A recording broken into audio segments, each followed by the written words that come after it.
Okay, so the, just for everyone, the question was with respect to the redwood trees that are in Menlo Park, how are they managed right now with respect to the drought, and would there be potential long-term impacts?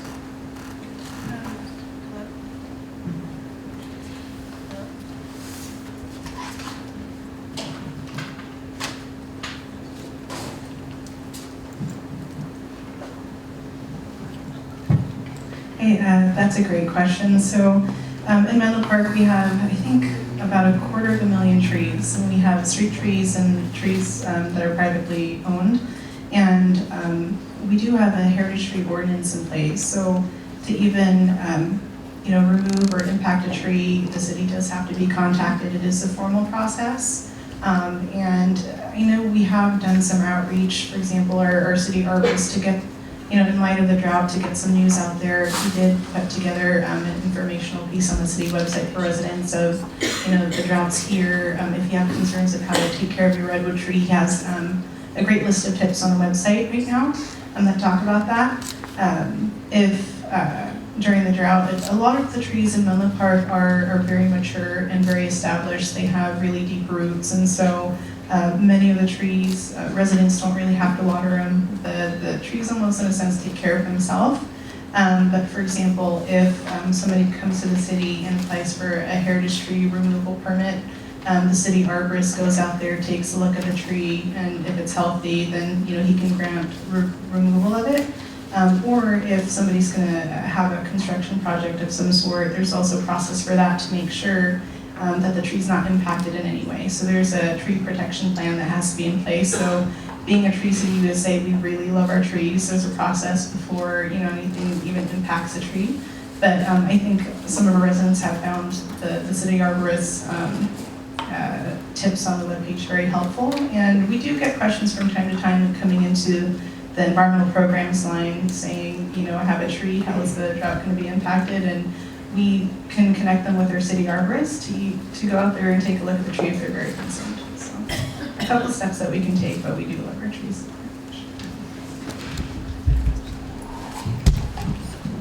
So there's a question here about farm ponds. Well, two questions. One is, do the farm ponds always use liners? It kind of depends on what the pond is constructed for or how it's being managed.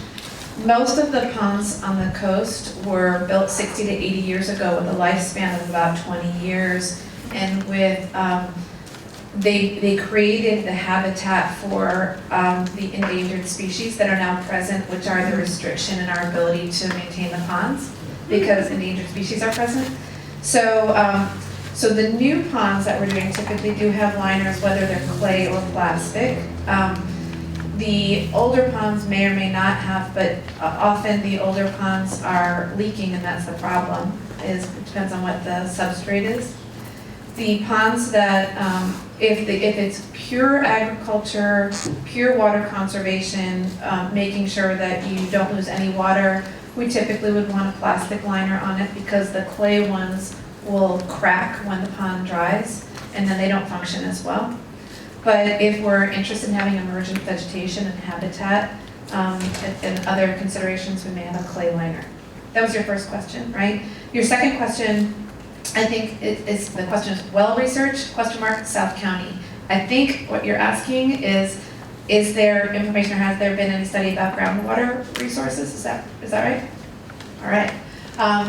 So no, there isn't enough known. There have been, in the county completed mid-coast groundwater study years ago, the Kleinfelder report, which actually we did for the county. It was through our office.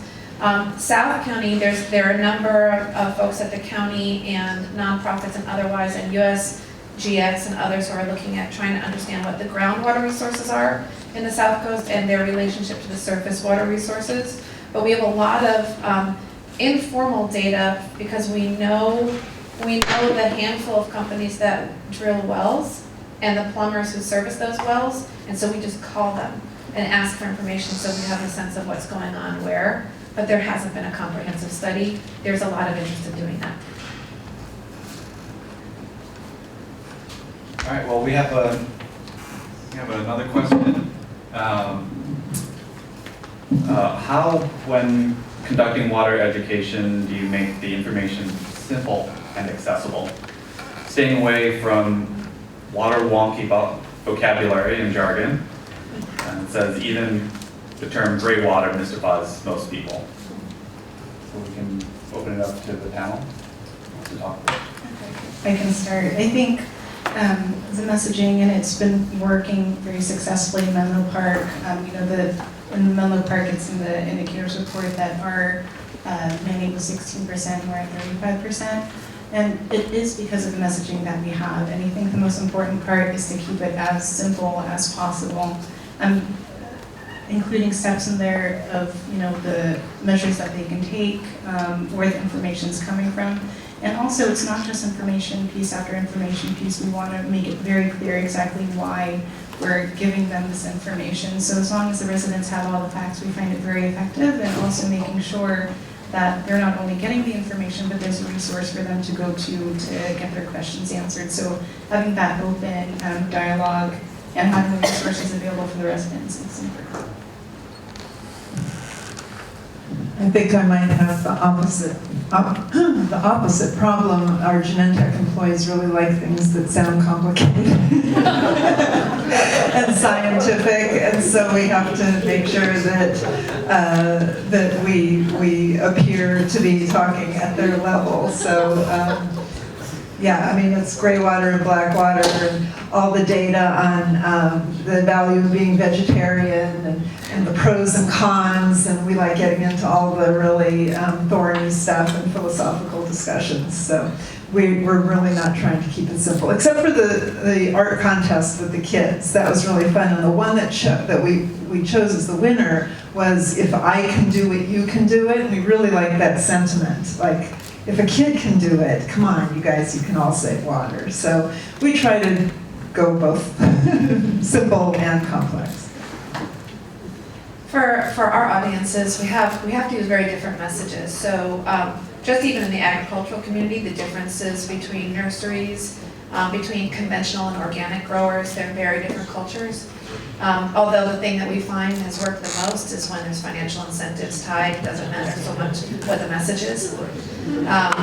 And then also, interestingly, the municipalities themselves, so when we're working with the jurisdictions, that's actually sometimes for us the biggest challenge, even though I think the intent of that question was probably from a municipality or jurisdiction about how to reach a broader audience, but we actually sometimes have challenges in the other direction. So I'd be interested in feedback from any of you about that. Okay, why don't you hold on to the microphone right now, because we have another question for you, Kellyx, and it goes back to the ponds with respect to the permits. Is there a movement for streamlining the process for the pond permits, especially considering how beneficial they are? There have been many movements. There have been a number of efforts. There's a nonprofit organization called Sustainable Conservation outside, that's based in San Francisco, that has worked with a lot of resource conservation districts on streamlining permitting. Largely the permitting streamlining doesn't reduce the burden of permitting, but it shifts the burden from individual landowners to resource conservation districts who have the intestinal fortitude to take on all the permitting. But what happens that I've often seen with these kinds of like master permits or programmatic permits is that the regulatory agencies are so concerned about something making its way through a loophole, it actually becomes as or more restrictive than it would have been for individual projects. But there's this significant shift in who's the applicant, and you can sometimes batch and bundle them, which can reduce costs, and it can make it happen faster. Assemblymember Rich Gordon sponsored AB 2193 that streamlined small habitat restoration projects, voluntary habitat restoration projects, but ponds were exempted from that. They were excluded from the legislation because of some concerns that some folks had, because ponds can be more complicated with water rights and some other things. And the Coastal Commission issued a consistency determination with the National Marine Fisheries Service so that if it's a fisheries restoration project, it can be exempt from having to get a separate coastal development permit. So that can be helpful. But those are, it takes off a couple of pieces of that puzzle. Great. Thanks. So this next question is very equitable here because there's basically one for each of you. We'll start with Vanessa. How do you manage rate tiers for lower income residents? Actually, that's a very good question. In Public Works, we are in the process of new water rates right now. I believe they are in effect, but whoever answered that question, I can connect you with the expert in that in our Public Works division, and that was her main project. So can't add too much to that, but I'd be happy to get back to you. Great. You can pass it down to Kellyx. The question for you is whether or not you can help with perch water recapture for our campus? Yes. Okay. Well, all right, that was an easy one. It's essentially like tailwater. It's like the person who asked the question. Can you raise your? Yeah. So sorry, these are my 3 questions. I work at San Mateo Community College District. We have a campus on northern end of the peninsula where we have pretty consistent underground water resource dealing with the management process. You saw some of the permits. You're very familiar with them. So we're just kind of like scratching our heads about like, is that worth it in terms of the dollar value and the PR value and all that in terms of trying to recapture that water and what other resources we can have. So knowing that we have somebody in our backyard to potentially help with that is really super. Yeah, this is certainly with cemeteries and farms and others where that would be doing water conservation or water recycling or capturing runoff or tailwater and reusing it. It has to fit with their business model typically, and so part of what we do is find that what is the price point where their investment is worthwhile, and what other programs there are, be they PG&E or Farm Bill or other programs, can shift the scale so that the cost benefit to them is more favorable to do the water conservation. All right, so Katie, for you, the question was whether or not the water savings that Genentech is seeing, whether or not that savings is a significant driver for the company. Economically. Yeah, economically, as we look to the future with higher water prices, they'll definitely pay off. So we tend to look at projects with a pretty long horizon. So we say, well, in 20 years, what will this look like financially? And we don't have very good crystal balls right now to tell us what the price of water is going to be, but it looks like it's going to be a lot higher. And so as we know water will get more expensive, projects that we do now will have a big payoff in the future. But already, I mean, turning off the water to the lawns, that's cheap. Yeah. Yeah.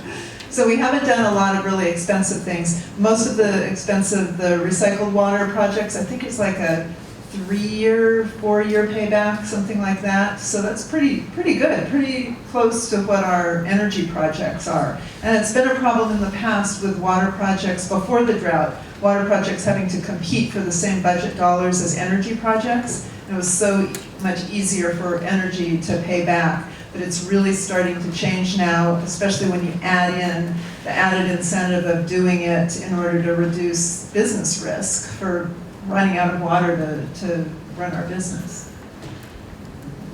Great. Why don't you keep the mic here? I got another question for you. That's whether or not Genentech is helping other companies in the area create water conservation programs? Well, I've given some presentations at various places, and I collaborate with, like part of the Best Buildings Challenge that I talked about was collaboration with a lot of Bay Area companies where we share best practices. We did do a water summit, our second annual water summit, with a lot of other Genentech and Roche sites in California that were dealing with the drought. We like sharing best practices with anybody who will listen to us, talk to us. So we're trying as much as we can to compare notes. Great. Vanessa, there was a question for you about swimming pools. The question is, what's the state of the swimming pool, and are people filling them in? And do people now consider them a real estate liability? That last part I would be able to provide an answer to, but under our water restrictions, you can build a pool, you just can't fill it. So that's a question that we get quite a bit. So, if they have a resource, if they, being the resident, have the resource to be able to trek in the water, they can do so, but that's the current state of pools right now.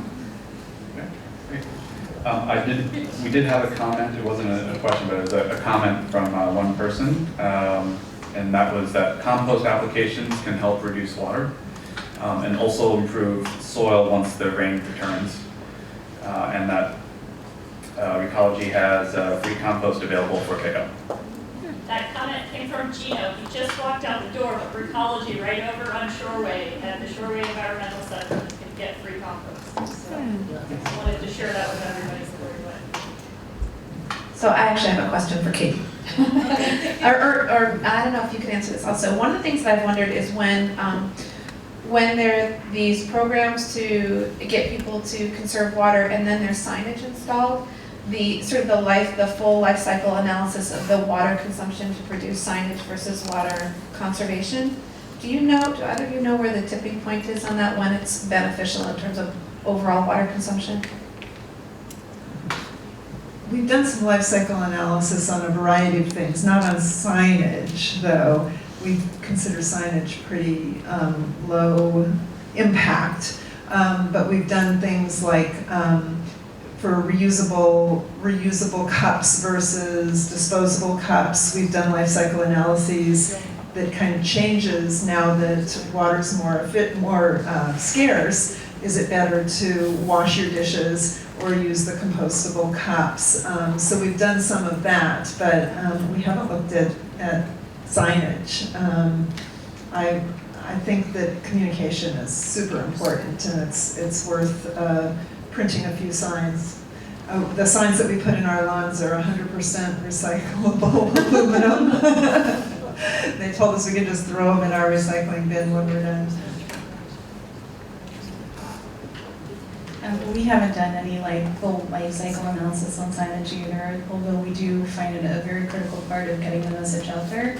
And to add on to what Katie talked about, the city does have an internal environmental preferable purchasing policy, which also promotes, using compostables, or if somebody in the city wants to buy a new appliance, they would consult with the policy to make sure that it's energy efficient, low water use, and things like that. So that's a very good thing to look forward to in the future, though. Consider. Okay. Another question for Katie. So is Genentech, are they exploring any bioremediation, floating islands, or swale type of projects? I don't know what floating islands are. Do you know what floating islands are? Yeah, we do swales. We've done swales for years, and retention ponds and things like that. But can somebody tell me what floating islands are? Have you explored things like living machines? And if you're on the coast, you can do things with islands that will help break down. I mean, if you have a lot of water around you, you can use the water, that to break down. I love the idea of living machines. We're baby steps. The gray water system is about as far out on a limb as I feel I'm going to be able to go with getting past the management and the ick factor and things like that. So gray water this year, maybe black water systems and living machines in a few years. What's a swale? So it's an engineered thing with multiple layers where the water passes through and gets filtered and goes back into the groundwater or into goes back to the bay. Dip. Yeah, it's like a fake, it looks like a fake river, but it's carefully engineered with a variety of different materials that will filter the water naturally, so that the water isn't just running off. Swales are part of an overall strategy to slow, spread, and sink water, so that to make water run less efficiently across a landscape, so that natural and engineered filtration can happen. Well, if we don't have any other questions, I'd like to turn this back over to Adrian. Thanks. Oh, we do have one. Go ahead and just shout it out. Katie, these questions are for you. For the paycheck incentives, are you measuring individual consumption and then like benefiting individuals, or is it cumulative, like per facility? And then are you like giving that, or does everyone benefit in that facility? I understand the question. And then So how I'll- do you measure that? Okay, so I'll repeat the question. The question is, the paycheck incentives, is that based on individual behavior or facility by facility performance? So it's not. It's overall, it's not even just our facility, and it's not even just Genentech. It's all of Roche, our parent company. If they hit their annual goal for this footprint metric, then all of us get a bigger bonus. And it's combined with the bonuses we get for all kinds of business things, for the drugs that we make and things like that. So we have a very complex set of multipliers for our bonuses, and one of them is a sustainability metric.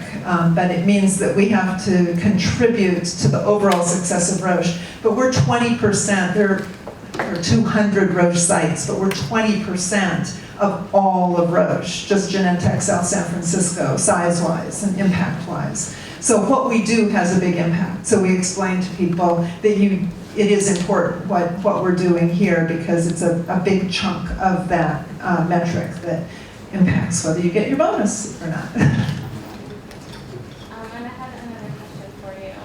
Do you have time? Yeah, last one though. Okay. I work in a big company too right now, and there is a cafeteria, and I'm noticing that so many people get their food to go and throw it away on site in the cafeteria, even though it's compostable and recyclable. That still has to be composted and recycled, and it was still made in the first place. And so I was wondering if you notice a lot of that, if you encourage, if the people in the cafeteria encourage, to use dine-in-ware, or what you found out when you looked at whether it was more important, or not, whether it was better to wash your items or to just use a compostable. So the question is the trade-off between why so many people eat out of compostable dishes, and this happens all the time. I walk around and I say, why are you eating out of that compostable dish instead of getting the food to go for here? And people have all kinds of excuses, like they want to shake their salad, so they want a lid, or one person said, I was afraid someone's going to sneeze on my food, we've heard it all. But we had an intern last summer do this life cycle analysis on this, and it actually turned out that when we used an old, inefficient dishwasher in one of our cafeterias, it was almost a break even based on the overall life cycle analysis. But in the newer cafeterias, the better dishwashers, it was much better to use reusable dishes. So we've got the backside of signs in each of the cafeterias where the guys are handing the food out, saying, remember to ask them for here or to go. And they just have to remember to ask and make sure they put things on plates when it's for here. We have campaigns often where we do say no to go is our little theme thing. And if you go through the checkout line and pay for your food and you are using a real plate, you get a raffle ticket. And then we hold these raffles. So during Earth Week and during America Recycles Month, we'll have raffles if you say no to go. So we try as much as we can. Catering outside the cafeteria is even a bigger problem with food waste. We're really trying to attack food waste and the problem with reusables that are, disposables that are used as part of catering. So it's a big focus area for us. Thanks. Excellent question. So with that, let's go ahead and thank all of our panelists for